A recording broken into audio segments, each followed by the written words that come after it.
Hello everyone, Mr. MC here, back with another video after a while. And for this video we're going to take a look at the newest lap time challenge, which takes place at Grand Valley South with the Lancia Delta HF Integrale rally car.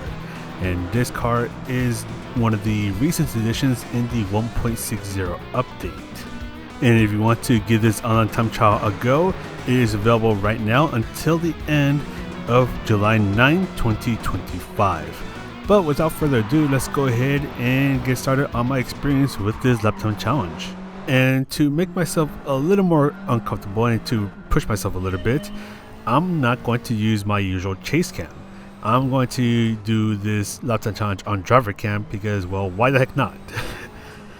Normally I try to avoid driver cam unless if I'm playing extremely casually, but just to push myself just a little bit, I'm going to try to see if I can get a mid 111 on driver cam.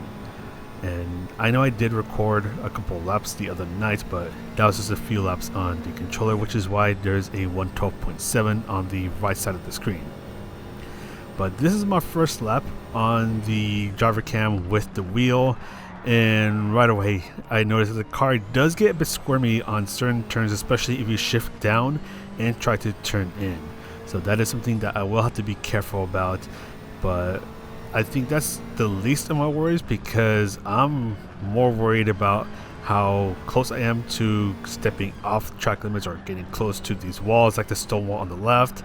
As again, normally I don't play on chase cam or don't play on driver cam, and at least to me it feels pretty uncomfortable, and it's hard for me to feel, and I say that with quotation marks, it's hard for me to feel how close I am to the walls or the track boundaries on driver cam.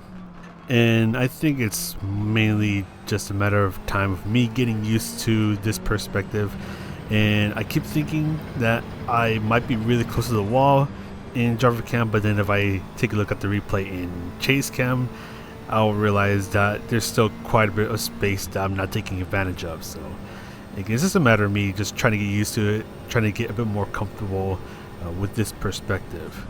So gonna brake just before the 200 feet board. Car doesn't squirm as much, but I do get a big bite out of the curb that was on the right, so the car did jump around just a little bit. So I do have to be careful about that, as that can spit me into the wall on the other side of the track. This turn is, these series of turns right here, it's a little tricky, pretty easy to understeer onto the walls or off the track. So that is something that I do have to be careful of. Gotta brake a little nice and early to make sure that I don't hit any of the walls or go off the track. And I will say, even though that I was not that comfortable doing this lap time challenge on driver cam, it still felt pretty fun. It's just that, again, I have to get comfortable with it to try to really push myself and try to push for faster lap times in this camera perspective, because the driver cam, it feels pretty stiff.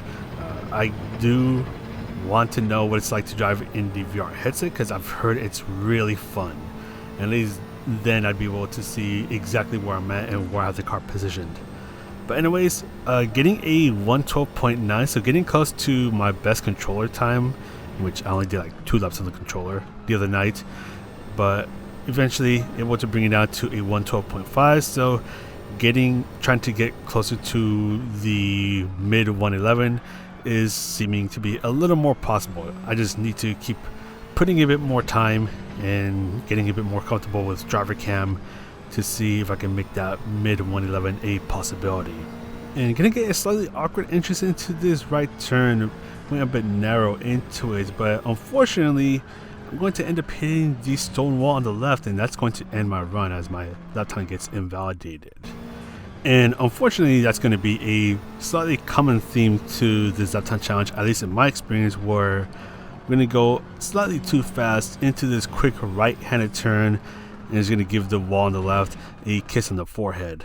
But eventually, going to be able to finally start to improve my lap time, where I was stuck at a 112.5. So going to brake before the 200 feet board, go down to third gear, and this was before I eventually realized that there are some gears that I can actually get away with, but again, I do find that out later on. Brake before the barrier on the right and try to hug this right turn send it through this left kink, and then quick braking forward this right turn, take advantage of the width of the track, brake just after the Grand Valley sign down to second gear, and you can exit on third gear, but again, it was until later where I realized that you can exit that hairpin on third gear. I take advantage of the entire width of the space, set myself up for this right turn, brake a bit early for this left turn, which immediately leads you to this right turn. And it's not going to be until a bit later where I try to start to take this right turn, or the right turn we just went through, where I try to go a little more narrow to try to shave off just a little more time. But luckily here I'm going to be able to improve to a low 112, getting a 112.165, but I want to get that mid 111 and do it in driver cam, so I'm going to go ahead and try to keep trying to chip off some more time. And it's going to be right here for the hairpin where I went a little too aggressive on second gear, and while I saved it, that ended up costing quite a bit of time, so that was essentially run over. Gonna go ahead and start another run, brake before the barrier on the right ends, and it's gonna be right here where I very obviously go off the track, but for some reason the lap time was not invalidated, and I was thinking like, wait, did I go off track? So I was thinking about it for a while. I was like, wait, I'm gonna need to go into the replay and actually see what happened. So gonna look at the replay, and this was through chase cam, and it's gonna be extremely obvious that I went off track, and yet the lap time didn't turn red. I mean, if the lap time turns red, that means it's invalidated, and for some reason it wasn't, which is extremely weird because I know Grand Valley has extremely strict track limits where you cannot cross the white lines, but for some reason the game said that's fair game. But I do have dirty tires, so yeah, probably not worth doing that shortcut. Oh yeah, here's a clip of me hitting the wall. But I eventually look at some replays, and that's where I realized that some people are staying on 5th gear as they go down the main straight, and that's where I saw that, well, you can just rev the absolute heck out of this car and you'll be okay. So I'm not even going to bother using 6th gear from now on. Hey, here's another clip of me hitting the wall. And another wall. But eventually I'm going to put in a couple more laps, and these are going to be my 2 best laps that I get throughout this run. So going to brake before the 200 feet board, and going to try to gutter the first turn, take advantage of the entire width of the space, getting a bit more comfortable now as I'm getting much closer to the walls, and going to try to take advantage of this right turn, try to hug the right side of the track, although I could be a little more aggressive through there. I wasn't aggressive enough through that right turn, and going to try to carry as much speed as possible through these quick consecutive turns, down to 2nd gear for more rotation, exit on 3rd gear, quickly get back on the throttle, bring myself towards the left side of the track, quick braking and downshifting through this right turn, try to get the car to rotate a bit more, down in 2nd gear for more rotation, back up to 3rd gear, and gonna be a bit careful through here, try to go for a late apex, exit on 4th gear, and here I do take the entire width of the track, try to hug the right side of the track, and here this is where I'm not gonna bother shifting up into 6th gear. If I stay on 5th gear, I can carry just a little bit more speed, and here I'm gonna get a 111.8, so getting close to the mid 111 that I want. Gonna brake once again before the 200 feet board, down to 3rd gear, go for a late apex, shift up to 4th gear before getting back on the throttle, and already a little more than a 1/10 and a half up compared to my previous lap time. And here gonna try to be a little more aggressive, getting really aggressive with this right turn, and just try to carry as much speed through these quick right-handed turns, getting a little more aggressive, getting closer to the walls, brake just after the Grand Valley sign, down to 2nd gear for more rotation, exit on 3rd gear, get pretty aggressive on the throttle, already 4/10 of a second up, so doing fantastic here. And for this right turn, going to take a bite out of the apex and go down to 2nd gear for more rotation, exit on 3rd gear, try to be a bit careful with the throttle to make sure I don't understeer too much. 4th gear as I enter the tunnel, and try to take a slightly narrow line to reduce track distance, and just hug the right side of the track and shift up to 5th gear, hope for the best as I am losing just a little bit of time, but I am 4/10 up on my time, and with this I was able to get a nice time, get it, of a 111.420. and I was pretty satisfied with this lap, and it was already starting to get a bit late, so I decided to call it a night.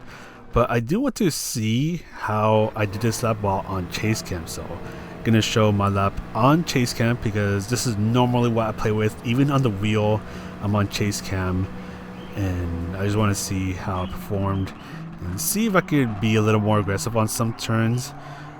And here, yeah, you can see that I was getting a lot more comfortable driving in the driver cam as I was a little more aggressive there, getting closer to the walls than compared to earlier in the video. Yeah, just being a bit more aggressive now, getting a lot more comfortable in driver cam. Get a cute little slide which helps me get ready for the hairpin right here, and I think I could have been just a slightly bit more aggressive coming out of the hairpin, but I'm not complaining. I probably could have gone a bit more to the left to set myself up a bit better for this right turn, and even here probably could have been just slightly more aggressive getting back on the throttle. And here, yeah, I think here I was a bit cautious, which did lead to me losing a bit of time, so I probably could have been just a little more aggressive on the exit entering the tunnel. But still, for a perspective that I'm not comfortable with in Gran Turismo 7, I'm pretty happy with this lap. And again, getting a 1:11.420, and hopefully you liked this video, found it entertaining, and if you like this video, feel free to hit the like and the subscribe button. But gonna go on a slight tangent, so I have been hella busy this past month to the point where I unintentionally took a hiatus, and I do apologize for that. But for now, I am back, gonna try to make some more YouTube videos. July should be a pretty quiet month. I know August is gonna get a little crazy, especially with Monterey Car Week coming up, which I really look forward to, but I'll worry about that once we get there. But for now, just happy to be back, gonna make some videos, and I do want to try new things out because I feel like now is a pretty good time to just start trying out new things, make myself uncomfortable on purpose, and just see where that goes, and at least try to exercise that creative side of me, if there's any. But yeah, that's gonna be it for me. Take care, everyone. Be nice to each other. Support your Oshis. And this is Mr. CA, and I'll see you in the next video.